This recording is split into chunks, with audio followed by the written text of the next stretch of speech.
Le calcul de la productivité est un élément essentiel en gestion des opérations. C'est quelque chose qu'on va calculer évidemment souvent pour pouvoir s'améliorer dans l'entreprise. À la fin de cet atelier, vous allez être capable de calculer 3 types de productivité. Quels sont-ils? Alors, nous avons la productivité globale, qui est les extrants divisés par les intrants et les ressources. La productivité multifactorielle, puis on voit c'est aussi l'extrant ou les extrants divisés par une combinaison d'intrants et de ressources. Et nous avons la productivité partielle, et c'est encore une fois les extrants divisés par un intrant ou une ressource. Donc on voit que la formule se ressemble pas mal l'un à l'autre. C'est pas mal le même concept. C'est toujours les extrants divisés par une combinaison d'intrants et de ressources. L'extrant, c'est ce qui va sortir de l'entreprise, c'est le produit fini. L'intrant, c'est la matière qui rentre ou les composants qui entrent et qui sont transformés par les ressources dans le système opérationnel de l'entreprise. Alors, qu'est-ce qu'il faut retenir au niveau de la productivité globale? La productivité globale devrait être exprimée en dollars. C'est-à-dire que les extrants devraient être en dollars, les intrants devraient être en dollars, les ressources devraient être en dollars aussi, lorsque c'est possible. Okay, si les données sont disponibles, on met tout en dollars. Deuxième élément, c'est que tous les éléments disponibles dans le problème doivent se retrouver dans la productivité globale. C'est-à-dire que si dans cette entreprise, il y a 3 types d'extrants, bien, on va mettre les 3 types d'extrants en dollars pour les additionner au numérateur. Si dans le problème, il y a 2 types d'intrants et 3 types de ressources, bien, les 5 éléments sont calculés eux aussi en dollars pour être additionnés au dénominateur.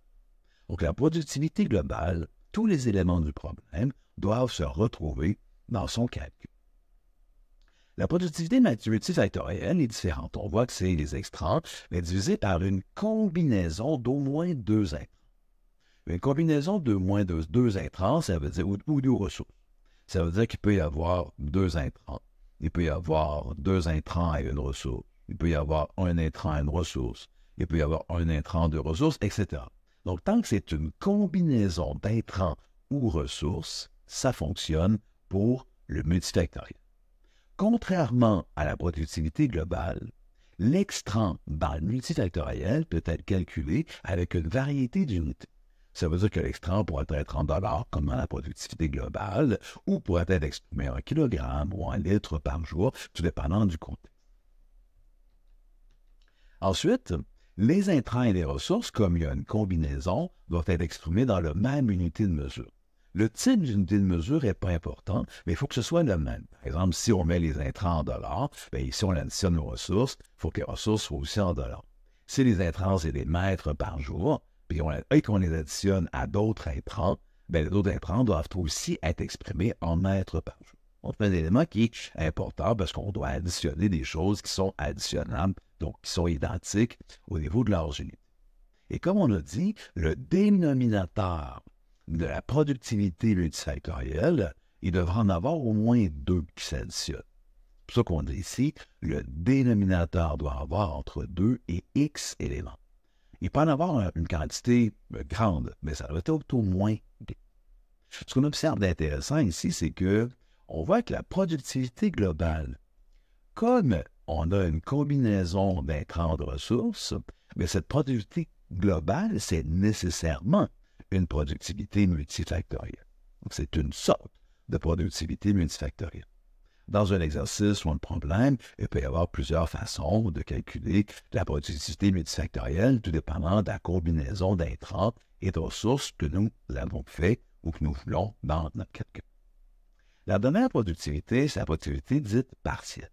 Donc, on voit ici, c'est un intrant ou une ressource, bien une combinaison d'intrants ou de ressources. Alors, même chose que pour la productivité multifactorielle, l'extrant peut être exprimé par une variété d'unités de mesure. Peut-être en dollars, en kilogrammes, en litres par jour, ça n'a pas vraiment d'importance tant qu'on a un extrant.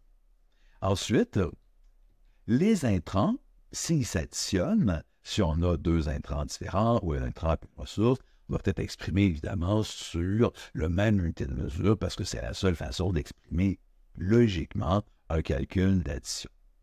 Et, dernier élément, contrairement à la productivité partielle, la productivité multifactorielle doit avoir au moins un élément dans son dénominateur. Dans le multifactoriel, il doit y avoir au moins 2 éléments, parce que c'est multifacteur. Dans la productivité partielle, s'il y a 1 à X éléments, ça fonctionne. Donc, un seul intrant ou une seule ressource, ça fonctionne. Ou une combinaison d'intrants et de ressources, ça fonctionne aussi dans la productivité dite partielle. Alors maintenant, on a toute la connaissance pour pouvoir débuter un exercice complet sur le calcul de la productivité. Voici donc l'exercice que nous allons faire ensemble. C'est un exercice qui est simplifié pour qu'on puisse bien comprendre comment ça fonctionne. Alors, commençons à le lire. Dans notre zoo, le nettoyage des cages est essentiel, évidemment. Nous avons 20 préposés au nettoyage ayant le salaire de 23 de l'heure. Nos préposés travaillent 6,5 heures par jour. Alors, les préposés, qu'est-ce que c'est? Les préposés, ce sont des employés, c'est donc une ressource. On a 20 préposés, qui est la quantité de personnes qui travaillent, avec un salaire de 23 de l'heure pour une quantité de travail de 6,5 heures par jour. Alors, ces 3 éléments-là servent à exprimer les ressources sur différentes façons. On pourrait les exprimer en termes de nombre de préposés, on pourrait l'exprimer en termes d'heures par jour de travail, ou l'exposer en coût en termes de préposés.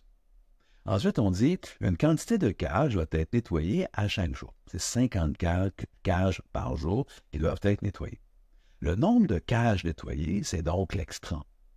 Dans cet exercice, l'extrant ne peut pas être exprimé en dollars parce que c'est 50 cages par jour qu'on nettoie.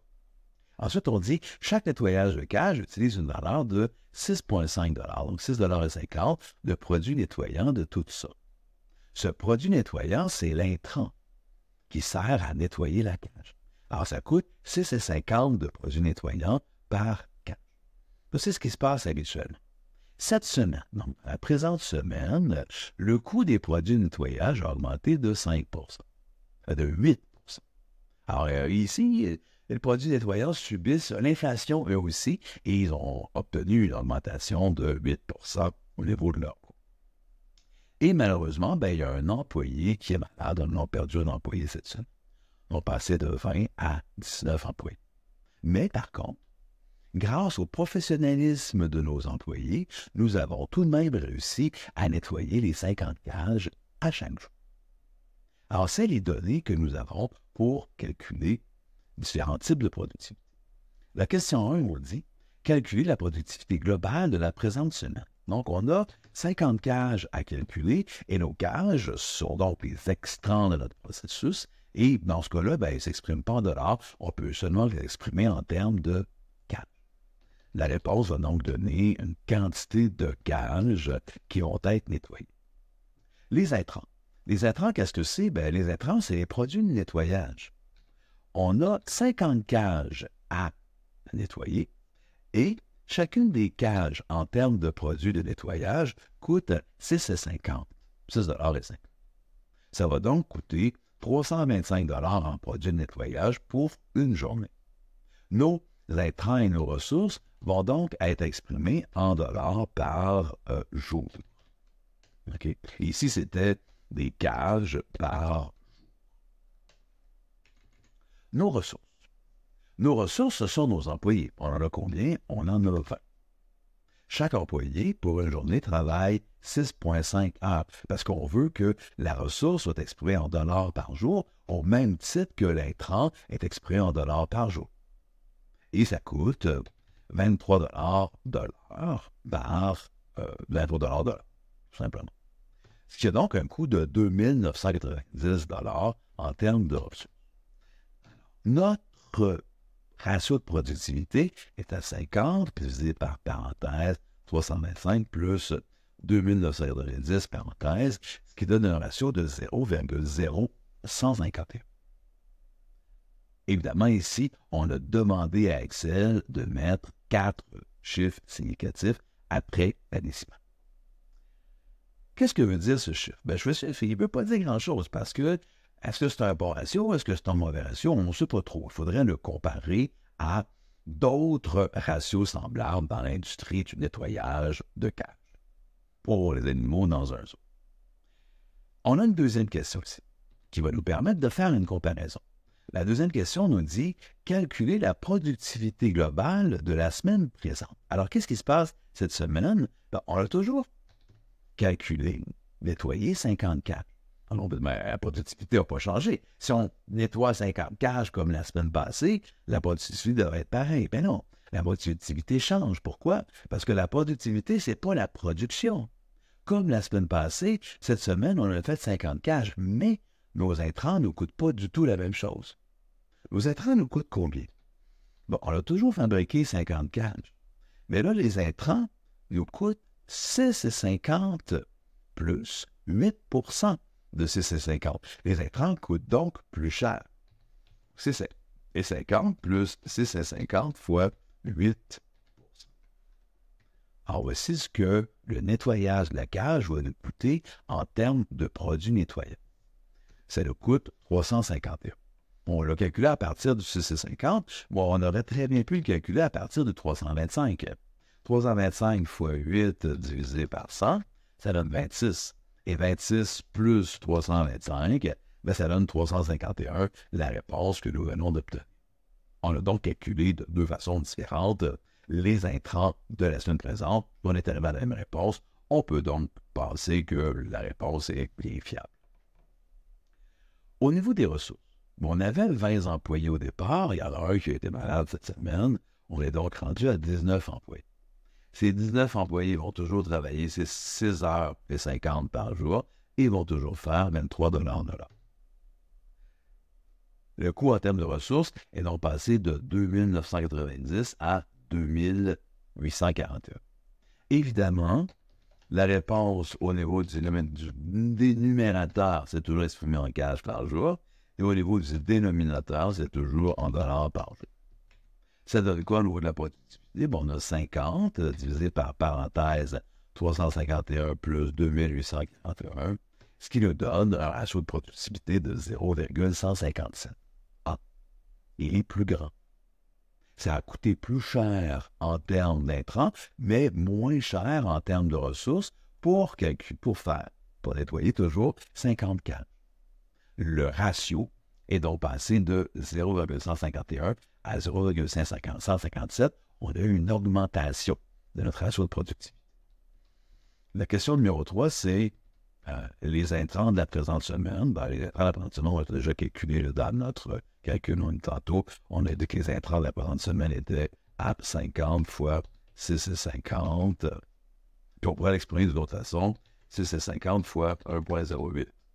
Donc une augmentation de 8 par rapport au 6,50 et on arrive à 351 $ comme prévu. La question numéro 3, c'est calculer l'augmentation de la productivité. Alors, la productivité ancienne, donc la semaine précédente, était à 0,151. La productivité de la présente semaine est à 0,157. La différence est donc de 157 divisé par 151, une augmentation de 0,006, soit une augmentation de 6 sur 0,151, une augmentation de 3,87 %. Donc, la productivité a augmenté de 3,87 %. Ici, il faut faire bien attention quand on fait le calcul. Il est évident que 0,0157 moins 0,0051, ça donne 0,006. OK, mais si on divise par 0,0151 fois 100, est-ce que ça donne 3,87? Eh bien, ça ne donne pas 3,87, ça donne 3,97. Comment ça? Ben, c'est tout simple. C'est que dans Excel, on lui a demandé de mettre 4 décimales. Mais Excel n'utilise pas ce chiffre avec 4 décimales pour faire ses calculs comme on vient le faire sur notre calculatrice. Excel, il prend tous les chiffres. Et tous les chiffres, ça veut dire quoi? Ben, ça veut dire que si on fait apparaître dans Excel tous les chiffres, je vois que c'est plus pareil, là. C'est plus 0,151 ou 0,157. Il y a plein d'autres chiffres après. Et c'est ça qu'Excel prend pour faire son calcul. Donc, Excel, contrairement à ce que notre œil voit, 0,151 ou 0,0157, c'est pas ça qu'il prend Excel comme chiffre. Il prend vraiment tous les chiffres pour faire son calcul. Donc, tous les chiffres significatifs après la virgule. C'est pour ça qu'on arrive ici dans Excel à 3,87 et qu'avec la calculatrice, on arrive plutôt à 3,97.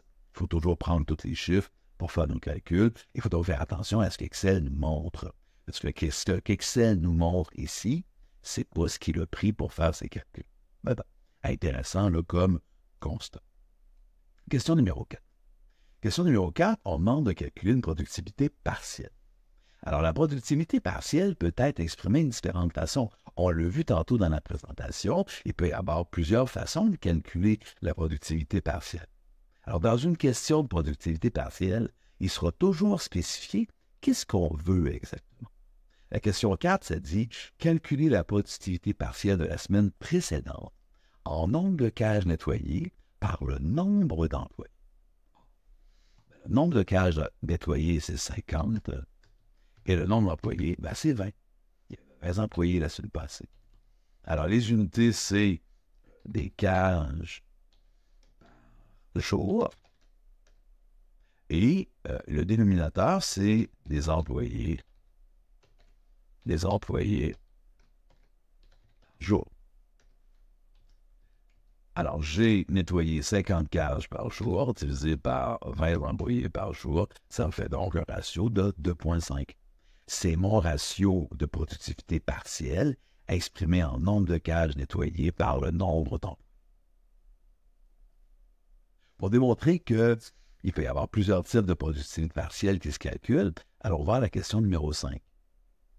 La question numéro 5, ça dit « Calculer la productivité partielle de la semaine précédente du nombre de cages nettoyées par la valeur monétaire des intrants. » OK. Alors, on va avoir toujours ici des cages, mettez avec un S, des cages par jour, divisé par la valeur monétaire des intrants, mais ce sera des dollars par jour. Alors, l'extrant, c'est toujours 50 cages par jour. Et l'intrant, ça sera 50 cages fois 6,50. On veut la semaine précédente. La semaine précédente nous coûtait 6,50 par cage, ce qui fait 325, comme on l'a calculé tantôt.